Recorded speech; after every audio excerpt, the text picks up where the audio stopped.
Hi, this is Mahavandas. Welcome to Simple Gita, Chapter 11. This chapter is entitled The Universal Form. Let's take a look at the connection between it and the previous chapter. After hearing in Chapter 10 that Krishna pervades and supports the entire universe, Arjuna wishes to see Krishna's all-pervasive form. Here's our overview of Chapter 11. In this chapter, in response to Arjuna's request, Krishna shows his universal form and concludes by explaining that he can only be known by pure Bhakti Yoga. Let's check out the first verse and purport for this chapter from Bhagavad Gita as it is. Arjuna said, "By my hearing the instructions you have kindly given me about these most confidential spiritual subjects, my illusion has now been dispelled." Purport by Srila Prabhupada. This chapter reveals Krishna as the cause of all causes. He is even the cause of the Mahavishnu, from whom the material universes emanate. Krishna is not an incarnation. He is the source of all incarnations. That has been completely explained in the last chapter. Now, as far as Arjuna is concerned, he says that his illusion is over. This means that Arjuna no longer thinks of Krishna as a mere human being, as a friend of his, but as the source of everything. Arjuna is very enlightened and is glad that he has such a great friend as Krishna. But now he is thinking that, although he may accept Krishna as the source of everything, others may not. So in order to establish Krishna's divinity for all, he is requesting Krishna in this chapter to show his universal form. Actually, when one sees the universal form of Krishna, one becomes frightened, like Arjuna. But Krishna is so kind that after showing it, he converts himself again into his original form. Arjuna agrees to what Krishna has several times said. Krishna is speaking to him just for his benefit. So Arjuna acknowledges that all this is happening to him by Krishna's grace. He is now convinced that Krishna is the cause of all causes, and is present in everyone's heart as the super soul. Let's go over the key points here in chapter 11. In the first section of the chapter, the key point is Arjuna asking Krishna to show his universal form. Arjuna asks Krishna to do this for a couple of reasons.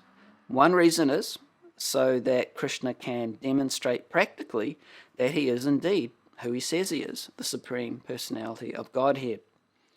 And another reason is so that a standard criteria is established for one to be accepted as God or his incarnation. So Arjuna asks Krishna, "If you think that I am able to behold your cosmic form, O my Lord, O Master of all mystic power, then kindly show me that unlimited universal self." Now, this universal form of Krishna, as explained in this chapter, can be a difficult concept to grasp. So I think the best way for me to explain it will be to read some of the Gita's own description from this chapter. The next key point we get in this chapter is Krishna describing his universal form before actually revealing it. So Krishna begins to speak, "My dear Arjuna, O son of Pritha, see now my opulences, hundreds of thousands of varied, divine and multicolored forms. O best of the Bhartas, see here the different manifestations of Adityas, Vasus, Rudras, Asvini Kumaras, and all the other demigods. Behold the many wonderful things which no one has ever seen or heard of before. O Arjuna, whatever you wish to see, behold it once in this body of mine. This universal form can show you whatever you now desire to see and whatever you may want to see in the future. Everything, moving and non-moving, is here completely in one place. But you cannot see me with your present eyes, therefore I give you divine eyes. Behold my mystic opulence." So Arjuna has affection for Krishna in his original two-handed human-like form. Therefore, Krishna gives him a different kind of vision so that he can see this universal form of Krishna's. It's a majestic vision, and in this way he can see this wondrous universal form, as he explains here, which has everything in the universe, moving and non-moving, present completely in one place. The next key point in the chapter is Krishna showing his universal form and Sanjaya describing Arjuna's vision of it. So Sanjaya begins to speak here. O king, having spoken thus, the Supreme Lord of all mystic power, the personality of Godhead, displayed his universal form to Arjuna. Arjuna saw in that universal form unlimited mouths, unlimited eyes, unlimited wonderful visions. The form was decorated with many celestial ornaments and bore many divine upraised weapons. He wore celestial garlands and garments, and many divine scents were smeared over his body. All was wondrous, brilliant, unlimited, all expanding. If hundreds of thousands of suns were to rise at once into the sky, their radiance might resemble the effulgence of the Supreme Person in that universal form. At that time, Arjuna could see in the universal form of the Lord the unlimited expansions of the universe situated in one place, although divided into many, many thousands. So these manifestations of the universal form are distributed throughout the universe, but by the inconceivable potency of Krishna, Arjuna was able to see them in one place while sitting on the chariot. What he saw was actually indescribable, but Sanjaya tries in this section to give a mental picture of what Arjuna saw to Dhritarashtra. He tries his best to do that. Then, bewildered and astonished, his hair standing on end, Arjuna bowed his head to offer obeisances and with folded hands began to pray to the Supreme Lord. The next section of the chapter, we get a description of Arjuna's experience of seeing the universal form. Arjuna said, "My dear Lord Krishna, I see assembled in your body all the demigods and various other living entities. I see Brahma sitting on the lotus flower, as well as Lord Shiva and all the sages and divine serpents. O Lord of the universe, O universal form, I see in your body many, many arms, bellies, mouths, and eyes, expanded everywhere without limit. I see in you no end, no middle, and no beginning. Your form is difficult to see because of its glaring effulgence spreading on all sides like blazing fire or the immeasurable radiance of the sun. Yet I see this glowing form everywhere, adorned with various crowns, clubs, and discs. You are the supreme primal objective. You are the ultimate resting place of all this universe. You are inexhaustible, and you are the oldest. You are the maintainer of the eternal religion, the personality of Godhead. That is my opinion. O Lord of Lords, O refuge of the worlds, please be gracious to me. I cannot keep my balance, seeing thus your blazing, death-like faces and awful teeth. In all directions I am bewildered." Then Arjuna sees all the soldiers on the battlefield entering the mouth of this fearsome universal form, and he particularly notes the enemy soldiers being devoured by it. He also sees actually all people, all beings entering the mouth of this universal form as moths dashed to destruction in a blazing fire. So he asks this form, "Who are you and what is your mission?" The next section, therefore, we get Krishna's reply. The Supreme Personality of Godhead said, "Time I am, the great destroyer of the worlds, and I've come here to destroy all people. With the exception of you, the Pandavas, all the soldiers here on both sides will be slain." So this is the effect of time, that all material manifestations in the course of time are destroyed. Krishna goes on to say to Arjuna, "Therefore get up, prepare to fight and win glory. Conquer your enemies and enjoy a flourishing kingdom. They are already put to death by my arrangement, and you, O Sabyasachi, can be but an instrument in the fight. So Krishna's explaining here that he has his plan for the battle, and Arjuna can choose to harmonize with that plan and become Krishna's instrument, so to speak, or he can decide not to do that.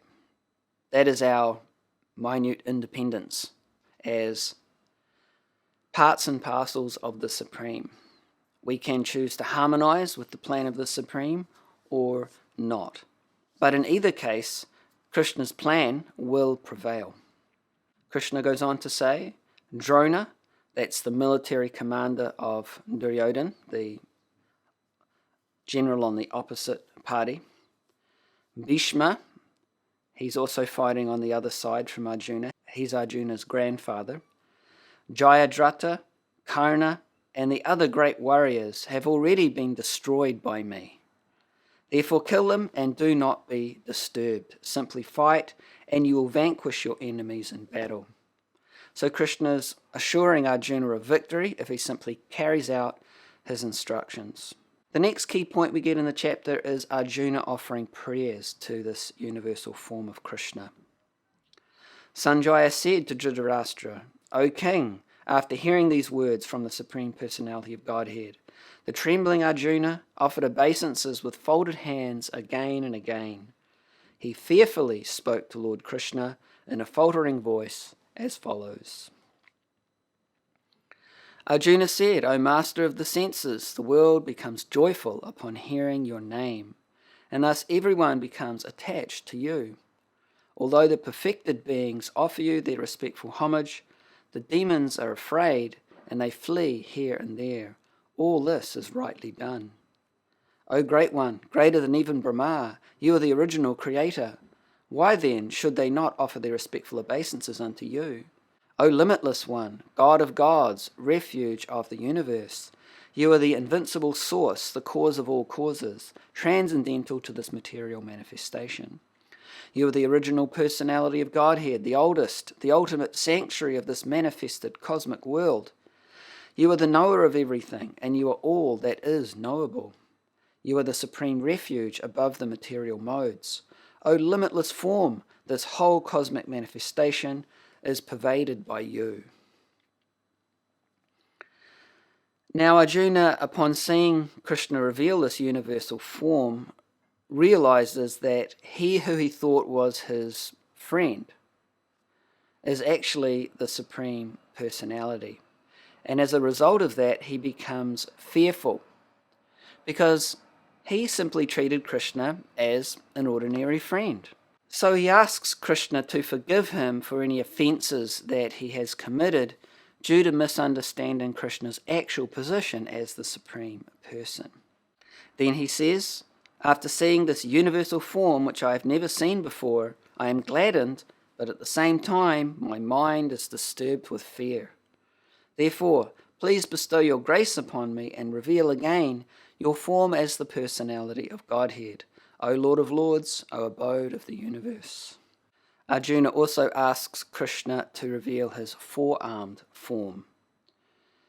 In the final section of the chapter, the key point is that pure bhakti is the qualification to see Krishna. Krishna says here, my dear Arjuna, happily have I shown you by my internal potency this supreme universal form within the material world. No one before you has ever seen this primal form, unlimited and full of glaring effulgence. O best of the Kuru warriors, no one before you has ever seen this universal form of mine, for neither by studying the Vedas, nor by performing sacrifices, nor by charity, nor by pious activities, nor by severe penances, can I be seen in this form in the material world. You have been perturbed and bewildered by seeing this horrible feature of mine. Now let it be finished. My devotee, be free again from all disturbances. With a peaceful mind, you can now see the form you desire. Sanjaya said to Dhritarashtra, the Supreme Personality of Godhead, Krishna, having spoken thus to Arjuna, displayed his real four-armed form, and at last showed his two-armed form, thus encouraging the fearful Arjuna. When Arjuna thus saw Krishna in his original form, he said, O Janardana, seeing this human-like form so very beautiful, I am now composed in mind and am restored to my original nature.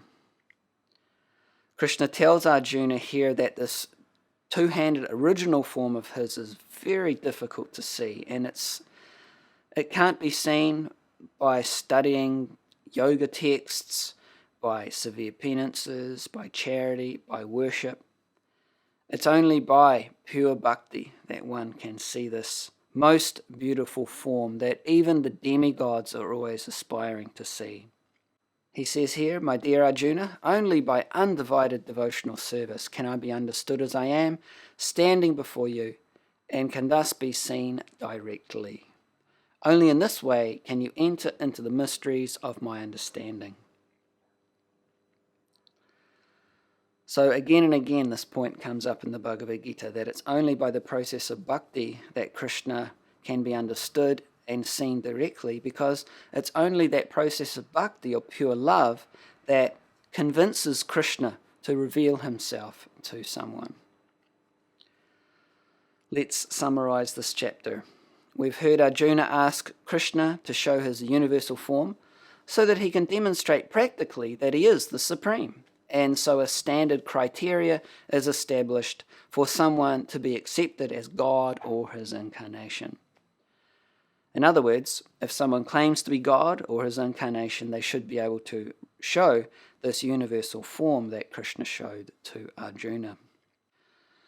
Krishna first described his universal form, which includes everything in the universe, and then we heard of Arjuna's vision and experience of that form, which totally bewildered him. Upon seeing all the enemy soldiers, and in fact all beings, enter the mouths of this gigantic form, Arjuna asked, "Who are you, and what is your mission?" To which Krishna replied, "Time I am, the great destroyer of the worlds." Krishna then told Arjuna, "Therefore get up, prepare to fight and win glory.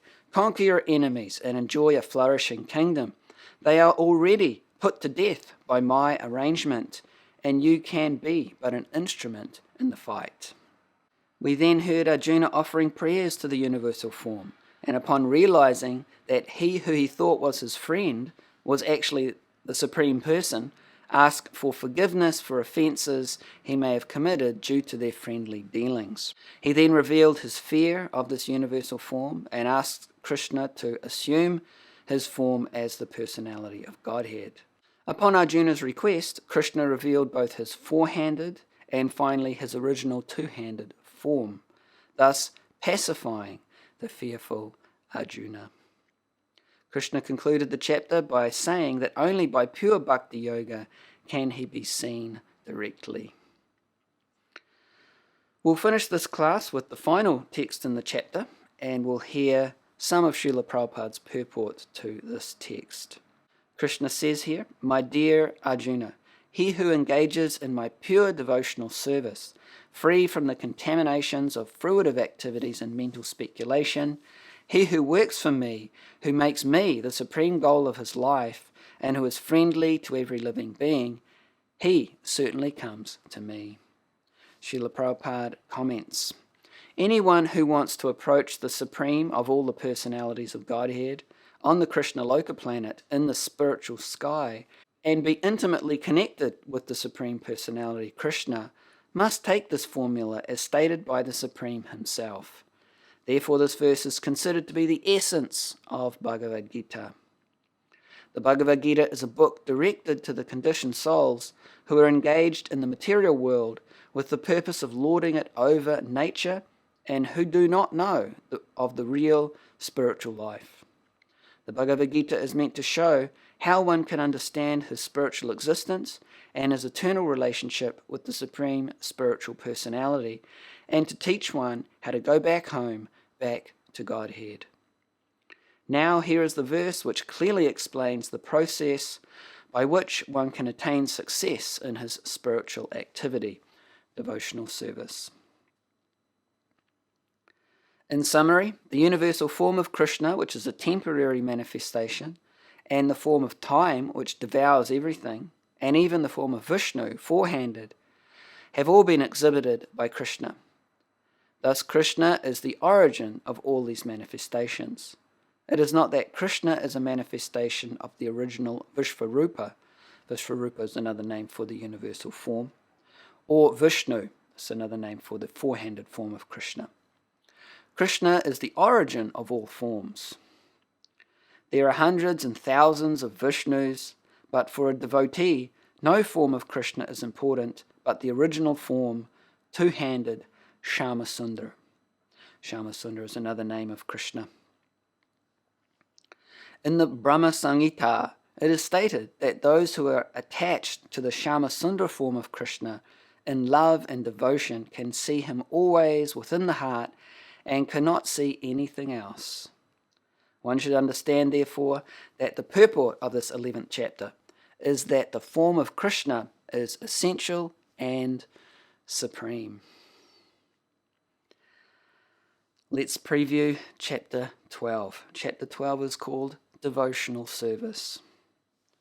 Although it has been emphasized in previous chapters and in the final verses of chapter 11, and personally experienced by Arjuna, that meditation on Krishna's personal form is the highest spiritual realization, still there are those who like to meditate on the impersonal Brahman effulgence. So, in chapter 12, Arjuna inquires about two classes of spiritual aspirants: those who meditate on Krishna's personal form, and those who try to meditate on the impersonal Brahman effulgence. And he asks, of the two, who is more perfect? Krishna explains that Bhakti Yoga is the highest and easiest process for realizing the absolute truth, and also describes how Bhakti can be practiced at different levels and the qualities of a devotee that make him dear to Krishna. Thank you for your good company here in this class today on Chapter 11, the Universal Form, and I look forward to seeing you in the next class on Chapter 12, Devotional Service.